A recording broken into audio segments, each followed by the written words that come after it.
Hello guys, welcome to first step future India. இன்றைக்கி நம்ம பார்க்க போகிறது modern Indian history class 4 class 3யோட கண்டினியூவேஷன். இப்போது கிளாஸ் 3ல் நம்ம என்ன பார்த்தோம்? மெயினாக போர்ச்சுகீஸ் முதல்ல இந்தியாவுக்குள்ளே வந்த யூரோப்பியனை பற்றி நம்ம பார்த்தோம். அவங்க வந்தும் அவங்களோட பாசிட்டிவ் என்ன, அவங்களோட நெகட்டிவ்ஸ் என்ன, அவங்க எப்படி இந்தியாவை ஹேண்டில் பண்ணாங்க, இது எல்லாமே நம்ம தெளிவாக பார்த்தோம். இப்போது அடுத்த யூரோப்பியன்ஸ் போர்ச்சுகீஸ்க்கு அடுத்தது உள்ளே வந்தது யாருன்னா டச், அடுத்தது இங்கிலீஷ், அடுத்தது ஃப்ரெஞ்ச். ஸோ நம்ம கடைசியாக உள்ளே வந்தது யாருன்னா ஃப்ரெஞ்ச். ஆனால் இந்தியாவை விட்டு கடைசியாக வெளியில் போனது போர்ச்சுகீஸ். ஓகேங்களா? ஸோ இதில் ரொம்ப இம்பார்ட்டண்ட்டான விஷயம் என்னென்னா, இவங்க எல்லாருமே ஈஸ்ட் இந்தியா கம்பெனி தான் கொண்டு வந்தாங்க. ஆனால் இதை டச் ஈஸ்ட் இந்தியா கம்பெனி அப்படின்னு நம்ம சொல்லுவோம். இதை இங்கிலீஷ் ஈஸ்ட் இந்தியா கம்பெனி அப்படின்னு நம்ம சொல்லுவோம். இங்கே ஃப்ரெஞ்ச் ஈஸ்ட் இந்தியா கம்பெனின்னு சொல்லுவோம். ஸோ ஈஸ்ட் இந்தியா கம்பெனின்னு பொதுவாக சொல்லக்கூடாது. டச்னா டச் ஈஸ்ட் இந்தியா கம்பெனி, இங்கிலீஷ்னா இங்கிலீஷ் ஈஸ்ட் இந்தியா கம்பெனி, ஃப்ரெஞ்ச்னா ஃப்ரெஞ்ச் ஈஸ்ட் இந்தியா கம்பெனி. இது ரொம்ப இம்பார்ட்டண்ட். ஓகேங்களா? இப்போ ஃபஸ்ட்டு நம்ம டச் பற்றி பார்க்கலாம். இவங்க இந்தியாவுக்குள்ளே வந்ததோட ஃபஸ்ட் அண்ட் ஃபார்மோஸ்ட் ரீசன் என்னென்னா கமர்ஷியல் பர்பஸ் தான், ட்ரேடிங்காக தான் வந்தாங்க. ஓகேங்களா? அதுக்கப்புறம் மெயினாக இவங்க டச் ஈஸ்ட் இந்தியா கம்பெனியை எப்போ இங்கே எஸ்டாப்ளிஷ் பண்ணாங்கன்னு நம்ம பார்த்தோன்னா 1602. இந்த டைமில் தான் அவங்களோட ஆக்டிவிட்டி அதிகமாக இந்தியாவுக்குள்ளே வர ஆரம்பிச்சது. ஓகேங்களா? இப்போது டச்சுக்கு இந்தியாவுக்குள்ளே என்னென்ன பவர்ஸ் எல்லாம் இருந்தது, அவங்க என்னென்ன பவர்ஸ் எடுத்துக்கிட்டாங்க அப்படின்னு பார்த்தா, அவங்க வார் நடத்துறதுக்கான பவர் இருந்தது, ஒரு டெரிட்டரியை கேப்சர் பண்ணுறதுக்கான பவர் எடுத்துக்கிட்டாங்க. அதே மாதிரி ஃபோர்ட், எந்த ஒரு கிங்டமும் நம்ம அந்த டைமில் இந்தியாவை பொறுத்த வரைக்கும் ஒரு கிங்டம், ஒரு ஃபோர்ட் அந்த மாதிரி வந்துருச்சுனாவே அவங்களுக்கு அந்த இடத்துல ஒரு சுப்ரீம் பவர் இருக்குதுன்னு அர்த்தம். ஸோ ஃபோர்ட் சுப்ரீம் பவர் இருந்தால் மட்டும்தான் வைக்க முடியும். இவங்க அந்த பவர்ஸும் எடுத்துக்கிட்டாங்க. 1605 ஃபஸ்ட்டு ஃபேக்ட்ரி இவங்க பில்ட் பண்ணாங்க. எங்கே? மசூலிப்பட்டினம், ஆந்திர பிரதேஷில். அது போக கோரமண்டல் கோஸ்ட், அதாவது குஜராத், உத்தரப்பிரதேஷ், பெங்கால், பீகார், இங்கே எல்லாம் கூட ஃபேக்ட்ரிஸ் அவங்க வச்சுருந்தாங்க. ஆனால் ஃபஸ்ட்டு வந்தது மசூலிப்பட்டினம் தான். ஓகேங்களா? இவங்கக்கிட்ட என்ன ரொம்ப பெரிய பாசிட்டிவ் என்ன அப்படின்னா, இவங்கக்கிட்ட advanced military weapons and organisation இருந்தது. ஆனால் இவங்க பெரிய பெரிய டெரிட்டரிஸ்லாம் கேப்சர் பண்ண பார்க்கல. ஃபஸ்ட்டு குட்டி குட்டி டெரிட்டரிஸ் தான் கேப்சர் பண்ண பார்த்தாங்க. இவங்களோட பிரின்சிபல் ஃபேக்ட்ரிஸ், மெயினாக இவங்களோட தீம் எல்லாமே ஃபேக்ட்ரி மெயின்டைன் பண்ணுறது தான் இருந்தது. ஸோ எங்கெங்கே மெயினான ஃபேக்ட்ரிஸ் வச்சுருந்தாங்கன்னா 1616 சூரத், 1641 பிம்லிப்பட்னம், 1645 காரைக்கால், 1653 சின்சூரா, அப்புறம் ஆராநகர் காசிம் பஜார் அப்படிங்கிறது எங்கே இருக்குதுன்னா ஷீதாபாத் கிட்டே இருக்குது. ஓகேங்களா? அதே மாதிரி பாலாசோன், பாட்னா, நாகப்பட்டினம் 1658, கொச்சின் 1663. ஸோ இங்கெல்லாம் இம்பார்ட்டண்ட்டாக அவங்க ஃபேக்ட்ரிஸ் வச்சுருந்தாங்க. அதே மாதிரி இவங்களோட ட்ரேட் எதை நோக்கி இருந்தது? ஃபஸ்ட் அண்ட் ஃபார்மோஸ்ட் இண்டிகோங்கிறது ஒரு டைங்க, ராயல் பர்பிள் கலர் டை. இது மெயினாக எங்கெங்கே விளையும் அப்படின்னு பார்த்தோன்னா யமுனா வேலிலையும் சென்ட்ரல் இந்தியாலையும். அதுக்கப்புறம் அவங்க மெயினாக பார்த்தது டெக்ஸ்டைல்ஸ் எங்கெங்கே? பெங்கால், குஜராத், கோரமண்டல். அதே மாதிரி சால்பெட்ரே, இந்த சால்பெட்ரே ரொம்ப இம்பார்ட்டண்ட். அதோட இம்பார்ட்டன்ஸ் என்ன, சால்பெட்ரினா என்ன அப்படிங்கிறத நீங்கள் சர்ச் பண்ணி கமெண்ட் செக்ஷனில் கமெண்ட் பண்ணுங்கள். அது எங்கே? மெயினாக பீகாரில். ஓபியம் அண்ட் ரைஸ் கங்கா வேலியில்.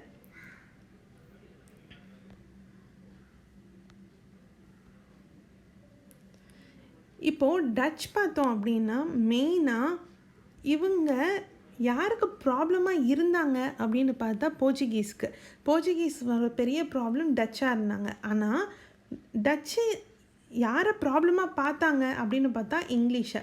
ஸோ டச்சுக்கும் இங்கிலீஷுக்கும் நிறைய போர் நடந்துச்சு. ஃபஸ்ட்டு விஷயம் ஆங்கிலோ டச் ரைவல்ரி. இது ஒரு பெரிய போர் நடந்துகிட்டு இருந்தது. எங்கன்னா இந்தோனேஷியாவில் நடந்துகிட்டு இருந்தது. அந்த இடத்துல பிரிட்டிஷ் அவங்கள டச்சை தோக்கடிச்சிட்டாங்க. தோக்கடிச்சிட்டு 1667 ஒரு அக்ரிமெண்ட்டும் போட்டாங்க. என்ன அக்ரிமெண்ட்னா, இந்தியாவுக்குள்ளே இங்கிலீஷ் மட்டும், அதாவது பிரிட்டிஷ் மட்டும்தான் இருக்கணும். டச் வந்து வெறும் ஒரு ட்ரேடுக்காக வந்துட்டு போகலாமே தவிர இங்கே வந்து ஒரு ஃபேக்ட்ரி திறக்கிறது இல்லை ஒரு டெரிட்டரி கேப்சர் பண்ணுறது இந்த எல்லாம் எடுத்துக்கக்கூடாது அப்படின்னு சொல்லி இங்கிலீஷ் போட்டாங்க. அதே மாதிரி டச் வந்து சவுத் ஈஸ்ட் ஏஷியாவில் இருந்துக்கலாம், அங்கே இங்கிலீஷ் வந்து இன்டர்ஃபியர் பண்ண மாட்டோம் அப்படின்னு சொல்லி ஒரு அக்ரிமெண்ட் போட்டுக்கிட்டாங்க. 1759 பேட்டில் ஆஃப் ஹூக்லியில் மொத்தமாக பிரிட்டிஷ் வந்து டச்சை வந்து டிஃபீட் பண்ணி இந்தியாவை விட்டே அனுப்பிச்சிட்டாங்க. ஓகேங்களா? ஸோ இதெல்லாம் இம்பார்ட்டண்ட்டான இயர்ஸ் அண்ட் பேட்டில்ஸ். இதோட டச்சோட ஸ்டோரி முடிஞ்சுது. அடுத்து நம்ம பார்க்க போகிறது இங்கிலீஷ். இங்கிலீஷ் உள்ள இந்தியாவுக்குள்ளே வந்ததுக்கு மெயினாக 3 ரீசன் இருக்குது. ஒன்று ஸ்பானிஷ் அர்மடா 1588, அதே மாதிரி Francis Drake voyage 1580, Portuguese high profit trade. இது 3 தான் மெயின் ரீசன். ஸோ முதல்ல ஸ்பானிஷ் அர்மதானா என்னன்னு பார்க்கலாம். ஸ்பானிஷ் வந்து பிரிட்டிஷ்குள்ளே இன்வெஸ்ட் பண்ணி எலிசபெத் மகாராணியை வந்து ரீப்ளேஸ் பண்ணி அவங்க ஆக்கிரமிக்கணும், பிரிட்டிஷை ஆக்கிரமிக்கணும்னு நினச்சாங்க. ஸோ அவங்க ஒரு நேவல் போர் பண்ணணும்னு நினச்சாங்க. பட் பிரிட்டிஷ் தான் அதில் ஜெயித்தாங்க, ஸ்பானிஷ் தோத்துட்டாங்க. ஸோ அது வந்து பிரிட்டிஷ்க்கு ஒரு மோட்டிவேஷன் கொடுத்தது. நம்மளாலேயும் வந்து ஜெயிக்க முடியும், பெரிய பெரிய சூப்பர் பவர்ஸை கரெக்டான ஸ்ட்ராட்டஜி மூலமாக நம்ம ஃபேஸ் பண்ணோன்னா நம்மளால் எதை வேணாலும் செய்ய முடியும்னு அவங்களுக்கு ஒரு மோட்டிவேஷன் கொடுத்தது. அப்புறம் ஃப்ரான்சிஸ் ட்ரேக் நிறைய இடத்த வந்து எக்ஸ்ப்ளோர் பண்ணார். ஸோ அந்த எக்ஸ்ப்ளோர் பண்ணதும் இந்தந்த இடம்லாம் இருக்குது, இங்கெங்கே வந்து ஒரு வீக்கான ரூலர்ஸ் தான் இருக்காங்க, வீக்கான விஷயந்தான் இருக்குது, நம்மளால் அங்கே போய் நம்மளோட தேவையை அங்கே பூர்த்தி பண்ணிக்க முடியும் அப்படின்னு அது ஒரு விதமான ஒரு சென்ஸ் வந்து நம்மளுக்கு பிரிட்டிஷ்க்கு கிடைச்சிது. ஓகேங்களா? அதே மாதிரி இந்தியாவிலேருந்து போர்ச்சுகீஸ் வந்து எப்போ ட்ரேட் பண்ண ஆரம்பித்தாங்களோ அதுலேருந்து அவங்கக்கிட்ட நிறைய பணம் இருந்தது. போர்ச்சுகீஸை பார்க்கும்போது நிறைய பணம் அவங்கக்கிட்ட இருந்து அவங்க ரொம்ப ஃப்ளரிஷ்டாக இருந்தாங்க. அப்போது அதுவும் அப்போ இந்தியாவில் வந்து என்னென்ன வளங்கள் இருக்குது, ஏன் போர்ச்சுகீஸ்னால இவ்வளோ பணத்தை அங்கேருந்து எடுக்க முடியுது அப்படின்னு அந்த ஒரு க்யூரியாசிட்டியும் அவங்களுக்கு கிடைச்சிது. இந்த 3 ரீசன் தான் பிரிட்டிஷ் வந்து இந்தியாவுக்குள்ளே வர்றதுக்கு மேஜர் ரீசன்ஸாக இருந்தது. 1609 முதல்ல கேப்டன் ஹாக்கின்ஸ் வந்து இந்தியாவுக்குள்ளே வந்து ஜஹாங்கீர் கோர்ட்டுக்கு போனார். எதுக்காக போனார்னா, ஆக்சுவலி அவர் வந்து கடலில் போயிட்டுருக்கும்போது போர்ச்சுகீஸ் வந்து அவங்களோட கப்பலை ஆக்கிரமிச்சிட்டாங்க. ஸோ ஜஹாங்கீரோட ஹெல்ப் மூலமாக அந்த கப்பலை வந்து திரும்ப எடுக்கிறதுக்காக கேப்டன் ஹாக்கின்ஸ் வந்து ஜஹாங்கீர் கோர்ட்டுக்கு வந்தாங்க. அப்படி தான் ஃபஸ்ட்டு டைம் இந்தியாவில் இருக்கக்கூடிய இந்தியன் ரூலரும் பிரிட்டிஷும் வந்து ஒரு ஃப்ரெண்ட் ரிலேஷன்ஷிப்லாம் வந்தாங்க. இது போர்ச்சுகீஸை அதிகமாக அஃபெண்ட் பண்ணிச்சு. போர்ச்சுகீஸ் வந்து முகல் சண்டைக்கு கூப்பிட்டதோட ரீசனுமே இதுதான். அதே மாதிரி 1611 மசூலிப்பட்டினம்லேருந்து அவங்களோட ட்ரேட் ஆரம்பித்தது. 1612 வந்து போர்ச்சுகீஸை டிஃபீட் பண்ணாங்க. எப்படி டிஃபீட் பண்ணாங்கன்னா, ஜஹாங்கீர் வந்து ஹெல்ப் பண்ணது மூலமாக. இந்த ஃப்ரெண்ட் ரிலேஷன்ஷிப்பை வந்து அடையாளப்படுத்துறதுக்காக இங்கிலீஷை வந்து ஃபேக்ட்ரி செட் பண்ணுறதுக்கு, சூரத்தில் ஃபேக்ட்ரி செட் பண்ணுறதுக்கு வந்து ஜஹாங்கீர் அலோவ் பண்ணார். அவர் வந்து அந்த பெர்மிஷன் கொடுத்து அவங்களோட ஃப்ரெண்ட்ஷிப்கான ஒரு டோக்கன் மாதிரி வச்சுருந்தாங்க. 1632 பார்த்தோன்னா சுல்தான் ஆஃப் கோல்கொண்டா வந்து கோல்டன் ஃபார்மன் அப்படிங்கிற அந்த ப்ரிவிலேஜை வந்து இங்கிலீஷ் ஈஸ்ட் இந்தியா கம்பெனிக்கு கொடுத்தாரு. ஸோ கோல்டன் ஃபார்மன் அப்படிங்கிறது என்னென்னா, இட்ஸ் அ ராயல் ஹானர். அப்படின்னா என்னென்னா, டேக்ஸ் ஃப்ரீ ட்ரேட், அதாவது டேக்ஸே கட்டாமல் அவங்க ட்ரேட் பண்ணிக்கலாம். ஸோ இந்த மாதிரி நம்ம இந்தியன் ரூலர்ஸ்கிட்ட ரொம்ப ஃப்ரெண்ட்லியாக தான் பிரிட்டிஷோட ரிலேஷன்ஷிப் ஆரம்பிச்சுது. கம்பேர் பண்ணால் போர்ச்சுகீஸ், டச்சு, ஃப்ரெஞ்சு இவங்க எல்லாருமே வந்து இந்தியன்ஸை வந்து ஒரு எனிமியாக தான் பார்த்தாங்க, இந்தியன்ஸை வந்து ஓவர் ரூல் பண்ணணுன்னு பார்த்தாங்க. ஆனால் இங்கிலீஷ் வந்து எடுக்கும்போதே ஒரு ஃப்ரெண்ட்லி ரிலேஷன்ஷிப்பில் தான் ஆரம்பித்தாங்க.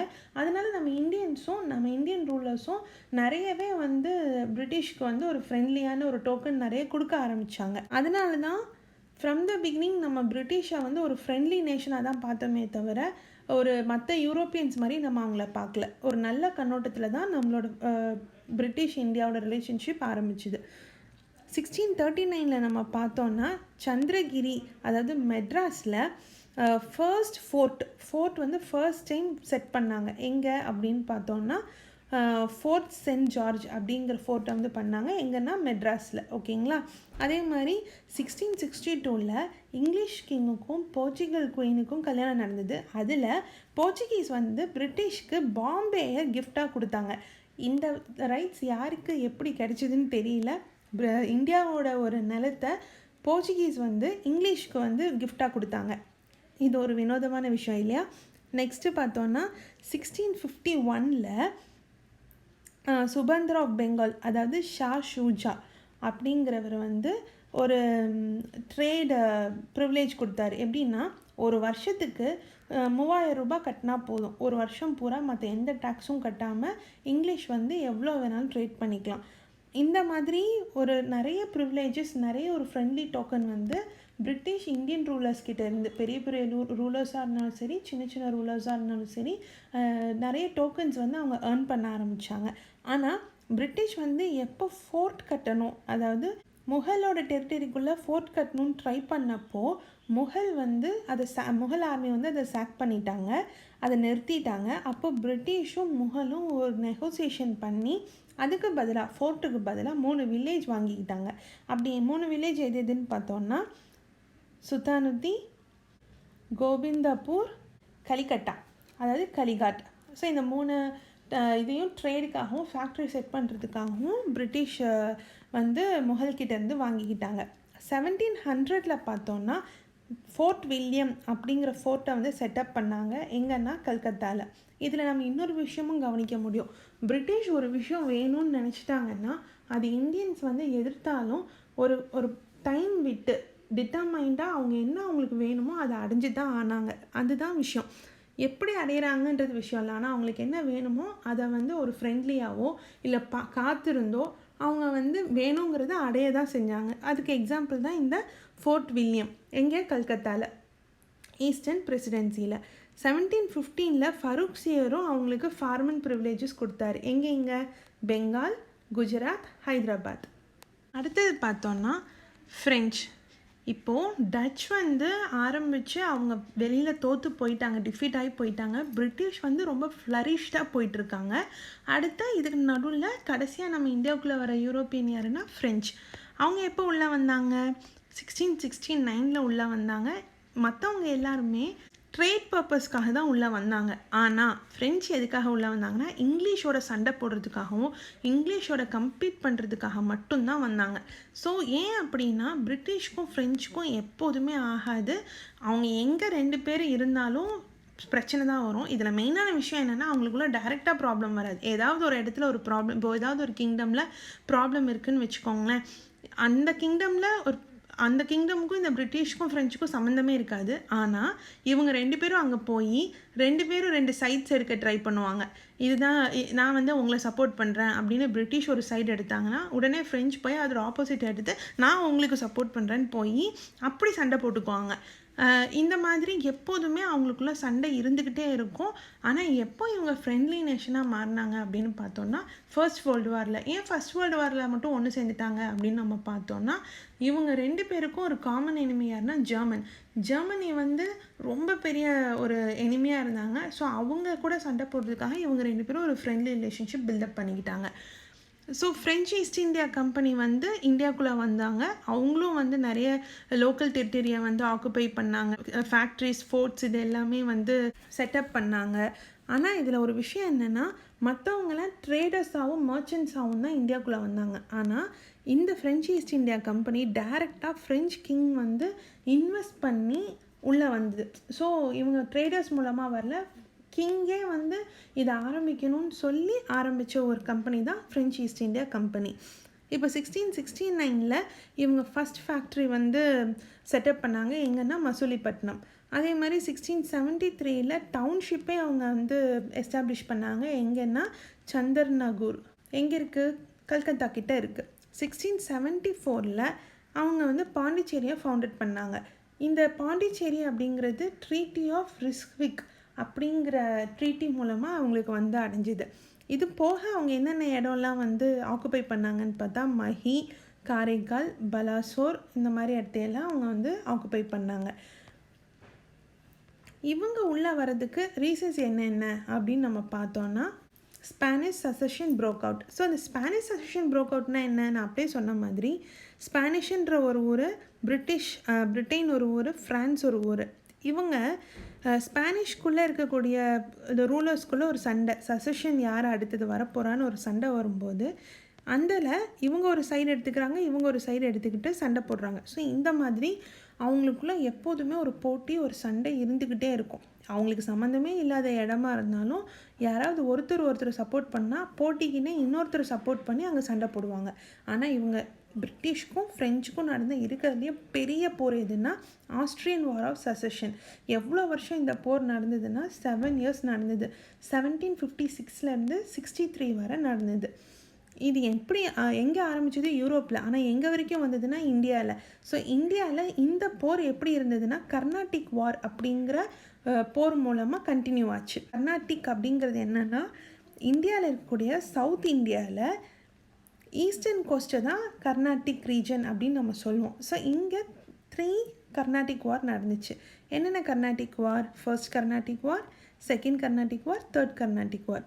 இது நடந்த வருஷம் 1746 1748 2 வருஷம், 1749 54, அதே மாதிரி 1758 63.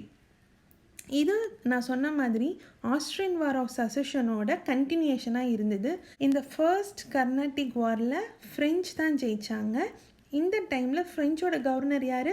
டியூப்ளெக்ஸ். ஸோ அவர் ஒரு ட்ரீட்டியை சைன் பண்ணாங்க. யாருக்கும் நடுவில், ஃப்ரெஞ்சுக்கும் இங்கிலீஷ்க்கும் நடுவில். அந்த ட்ரீட்டி பேர் எக்ஸ்லா-சாப்லே.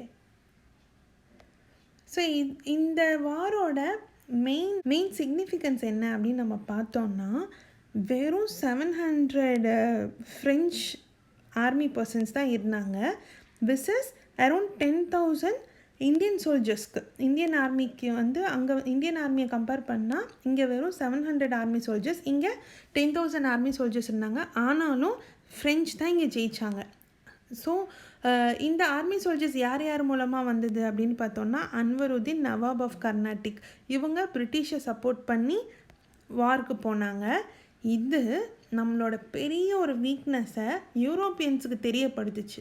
எப்படின்னா சிம்பிளுங்க, வெறும் 700 பேர் 10,000 பேர்கிட்ட கொண்டு இருக்காங்க, 10,000 பேரை ஜெயிச்சிருக்காங்கன்னா அப்போ எந்த அளவுக்கு நம்ம ஒரு யூனிஃபைடாக இல்லை, நம்மளோட ஆர்மி டிசிப்ளின் எந்த அளவுக்கு இருக்குது அப்படிங்கிறது எல்லாமே, நம்மளோட சொசைட்டி, நம்மளோட வீக்னஸ் எல்லாமே யூரோப்பியன்ஸுக்கும் மெயினாக பிரிட்டிஷ்க்கும் தெரிய வந்தது.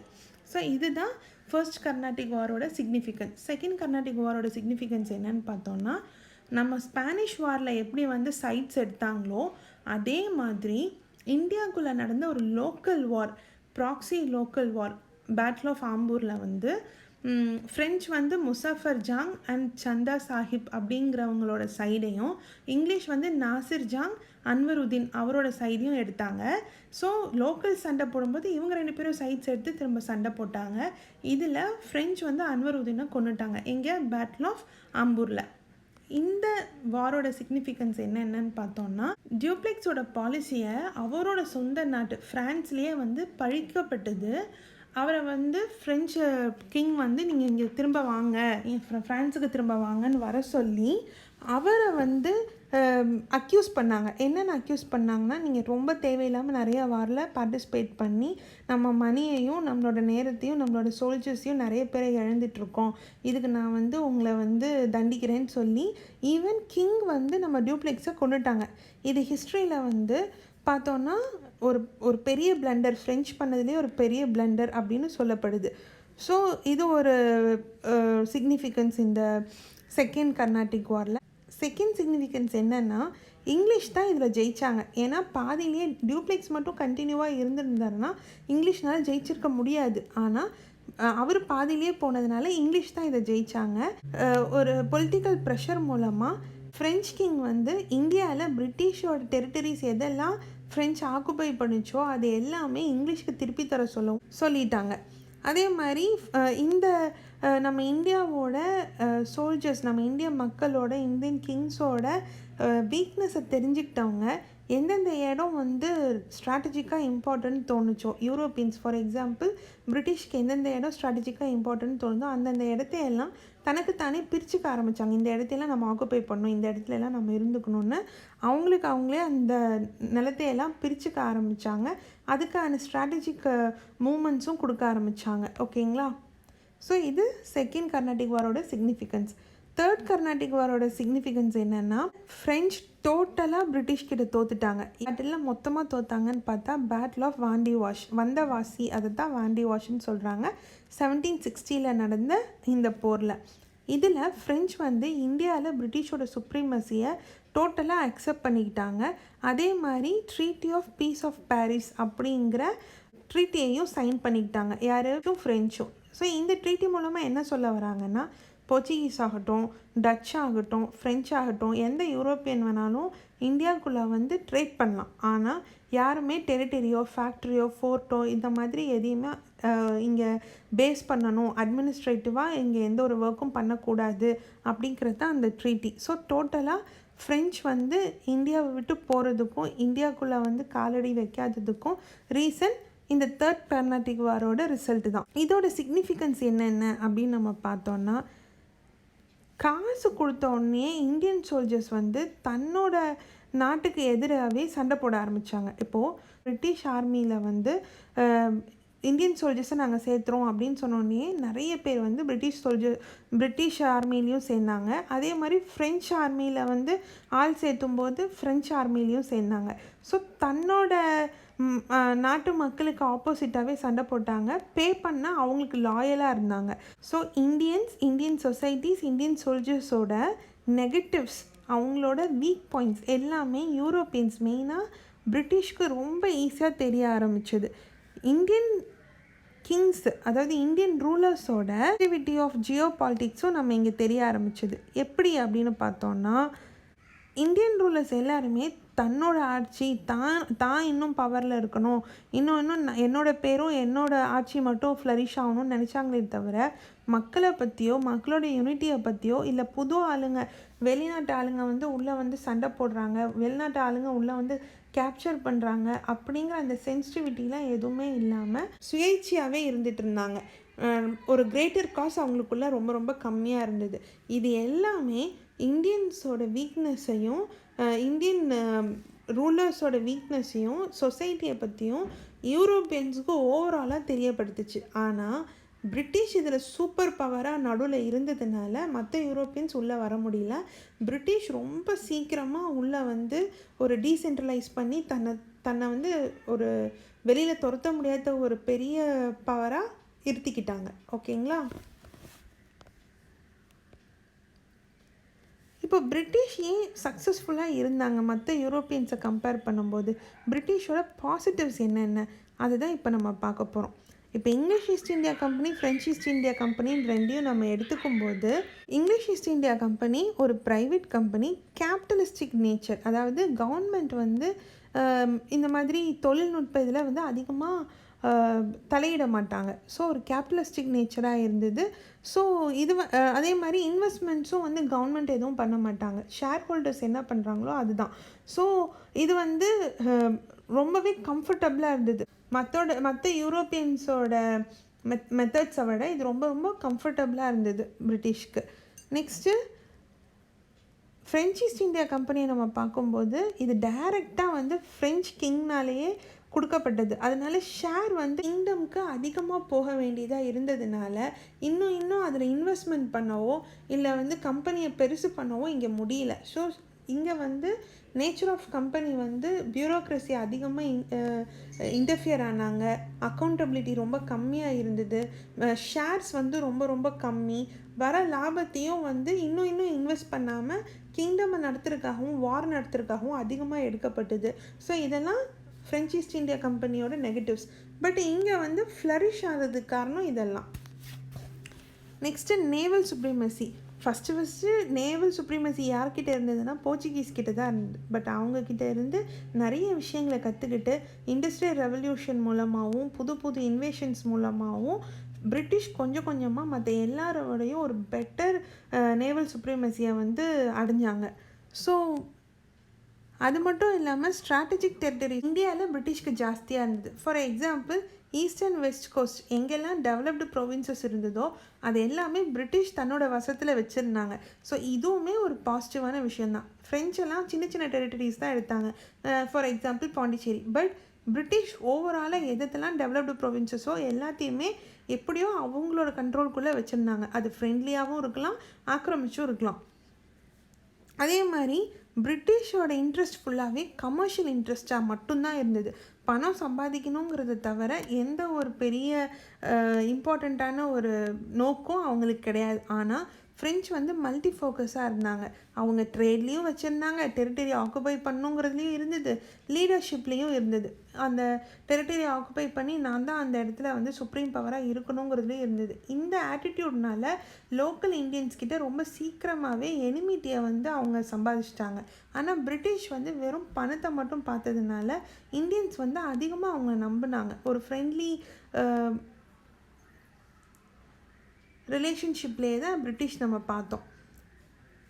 அதே மாதிரி ஃப்ரெஞ்சில் ஒரே ஒரு சுப்ரீம் கமாண்டர் டூப்ளெக்ஸ் மட்டும்தான் இருந்தார். அவரையும் கொண்டுட்டாங்க. ஆனால் இங்கிலீஷில் வந்து நிறைய கமாண்டர்ஸ் இருந்தாங்க. ஒருத்தர் போனால் இன்னொருத்தர் ரீப்ளேஸ் பண்ணுறதுக்கு நிறைய பேர் இருந்தாங்க. Example Sir Eyre Coote, Major Stringer Lawrence, இந்த மாதிரி நிறைய இம்பார்ட்டண்ட்டான பர்சனாலிட்டிஸ் இங்கிலீஷில் இருந்துக்கிட்டே இருந்தாங்க. அதே மாதிரி ட்ரேடிங் கம்பெனிஸோட ஸ்ட்ரக்சர் அண்ட் நேச்சர் இங்கே இங்கிலீஷ் ஈஸ்ட் இந்தியா கம்பெனியில் ரொம்பவே ஸ்ட்ராங்காக இருந்தது compared to French East India company. எப்படி ஸ்ட்ராங்காக இருந்தது? சின்ன கம்பெனிஸ் எல்லாமே சேர்ந்து அதிகமாக ட்ரேட் பண்ணாங்க இந்தியாவில். அந்த குட்டி கம்பெனிஸ் எல்லாமே வந்து போர்ட் ஆஃப் டைரக்டர்ஸ் மூலமாக கண்ட்ரோல் பண்ணப்பட்டது. ஸோ அந்த இடத்துல மெம்பர்ஸ் வந்து எலெக்டட் மெம்பர்ஸாக இருந்தாங்க. அதனால அக்கௌண்டபிலிட்டி ரொம்ப ஜாஸ்தியாக இருந்தது. ஸோ இதில்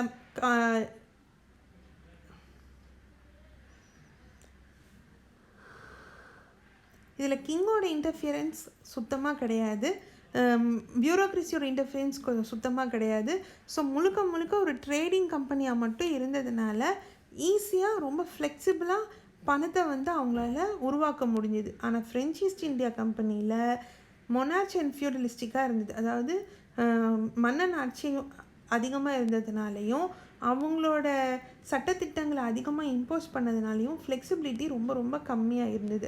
ஷேர் ஹோல்டர்ஸ் சுத்தமாகவே கிடையாது. ஸோ இப்போது நிறைய பேர் சேர்ந்து கொஞ்சமாக பணம் போடும்போது உங்களுக்கு நிறைய பணம் வந்து எப்போதுமே ஜென்ரேட் ஆகிட்டே இருக்கும். ஆனால் இங்கே அதாவது கிங் தான் 60% ஆஃப் இன்வெஸ்ட்மெண்ட் பண்ணியிருக்காங்க. அப்படிங்கிற பட்சத்தில் ஷேர் ஹோல்டர்ஸோட ப்ளே இங்கே ரொம்ப கம்மி. அப்படி பார்க்கும்போது அக்கௌண்டபிலிட்டியும் ரொம்ப கம்மி. இந்த டைமில் பிரிட்டனில் இண்டஸ்ட்ரியல் ரெவல்யூஷன் ரொம்ப ப்ராமினெண்ட்டாக இருந்தது. Example steam engine and printing press, இந்த மாதிரியான கண்டுபிடிப்புகள் மூலமாக எக்கனாமிக் ஆக்டிவிட்டி ரொம்ப ஹையாக ஃப்ளரிஷ் ஆச்சு. எல்லாருக்கும் வேலைவாய்ப்பு ரொம்ப ஜாஸ்தியாக கிடைச்சிது. எல்லோரும் அவங்க ஒரே ஆள், அதாவது சென்ஸ் ஆஃப் ஒன்னஸ், ஒரு பேட்ரியாட்டிக் சென்ஸ் வந்து ரொம்பவே அவங்களுக்குள்ளே ஜாஸ்தியாக இருந்தது. ஸோ இது எல்லாமே பிரிட்டிஷ்க்கு ஒரு பெரிய பாசிட்டிவிட்டியாக அமைஞ்சுது. அதே மாதிரி பிரிட்டிஷோட மிலிட்ரி ஸ்கில் அண்ட் டிசிப்ளினும் one of the reason. Portuguese வந்து மிலிட்ரியில் டிசிப்ளின், அவங்களோட போர்க்கப்பலோட ஸ்ட்ராட்டஜி இது எல்லாமே ஹையாக இருந்தாலும் நாட்கள் போக அவங்க ஒரு பைரேட்ஸாக மாறிட்டாங்க. ஆனால் பிரிட்டிஷ் வந்து இன்னும் கற்றுக்கிட்டு இண்டஸ்ட்ரியல் ரெவல்யூஷன் மூலமாக தன்னைத்தானே இன்னும் எக்யூப் பண்ணி அவங்களோட நியூ டாக்டிக்ஸ் மூலமாகவும் டெக்னாலஜிக்கல் டெவலப்மெண்ட் மூலமாகவும் அவங்க சுப்ரீமசியை அடைஞ்சாங்க, போர்ச்சுகீஸை கீழே தள்ளிட்டாங்க. இதில் இன்னொரு விஷயம் நம்ம மெயினாக பார்த்தோம் அப்படின்னா, பிரிட்டிஷ்க்கு இந்தியாவுக்குள்ளே ஃப்ரெண்ட்லி ரிலேஷன்ஷிப் இருந்தது. இப்போது ஒரு கிங்டம் இருக்குது அப்படின்னு சொன்னால் அங்கே ஃப்ரெண்ட்லியாக பழக ஆரம்பித்து தன்னோட ஒரு ஆஃபீஸரை வந்து இந்தியன் கிங்டம்குள்ளே அவங்களோட அட்மினிஸ்ட்ரேட்டிவ் பொசிஷனில் சும்மா ஒரு அப்சர்வராக வச்சுருவாங்க. ஸோ அந்த அப்சர்வர் வந்து தனக்கு தெரிஞ்சதை சொல்லித்தரேன், நாங்கள் வந்து இன்ஃபர்மேஷன் எக்ஸ்சேஞ்ச் பண்ணிக்கலாம், அந்த மாதிரி ஒரு டிப்ளமேட்டிக் ரிலேஷன்ஷிப்பை மெயின்டைன் பண்ணி இந்தியன்ஸோட ஸ்ட்ராட்டஜி என்ன, இந்தியன்ஸோட அட்மினிஸ்ட்ரேட்டிவ் கோல்ஸ் என்ன, அவங்க எப்படி வந்து ஒவ்வொன்றையும் ஹேண்டில் பண்ணுறாங்க, இந்த மாதிரி ஒரு ஸ்பையாகவும் அந்த அட்மினிஸ்ட்ரேட்டரை ஒர்க் பண்ணி நிறைய இன்ஃபர்மேஷன் கேதர் பண்ணாங்க. அந்த இன்ஃபர்மேஷனை வச்சு எப்படி இந்தியன்ஸை வந்து சீக்கிரமாக சப்டியூட் பண்ணலான்னு யோசித்தாங்க. நம்ம தமிழில் ஒரு பழமொழி உண்டு இல்லையா, பகையாளி குடும்பத்தை உறவாடி கெடுக்கிறதுன்னு சொல்லுவாங்கள்ல, அந்த மாதிரி நல்ல ஒரு ஃப்ரெண்ட்லி ரிலேஷன்ஷிப் மூலமாக உள்ளே வந்து நம்மளோட பாசிட்டிவ்ஸ் நெகட்டிவ்ஸ் எல்லாத்தையுமே தெரிஞ்சுக்கிட்டு அதுக்கப்புறமா தான் கொஞ்சமாக நம்மளை வந்து ஆக்கிரமிக்க ஆரம்பித்தாங்க. இது பிரிட்டிஷோட ரொம்ப யூனிக்கான ரொம்ப இம்பார்ட்டண்ட்டான ஒரு ஸ்ட்ராட்டஜி இந்தியாவை காலனைஸ் பண்ணதில். அதே மாதிரி ஸ்டேபிள் கவர்மெண்ட். இப்போது பிரிட்டனில் பார்த்தோன்னா மொனார்க் தான் இருக்கும், ஆனால் அவங்களுக்கு கீழே ஒரு பார்லிமெண்ட்ரி சிஸ்டம் இருக்கும். அந்த பார்லிமெண்ட்ரி சிஸ்டம் மக்கள் மூலமாக தேர்ந்தெடுக்கப்பட்டவங்க அங்கே இருப்பாங்க. ஸோ ஒரு ஆக்டிவ் ரெஸ்பான்சிபிலிட்டி இருக்கும். இது ரொம்ப ஒரு பாசிட்டிவ் இம்பேக்ட்ஸ் மக்களுக்குள்ளே இருந்தது.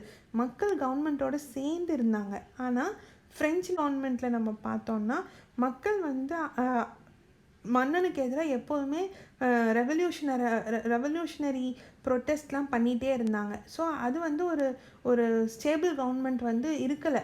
ஆனால் பிரிட்டனில் ஒரு ஸ்டேபிள் கவர்மெண்ட், ஒரு ஆக்டிவ் கவர்மெண்ட் இருந்துக்கிட்டே இருந்துச்சு. வந்து அவங்களோட மதத்தை வந்து இந்தியன்ஸ் மேலே திணிக்கலை.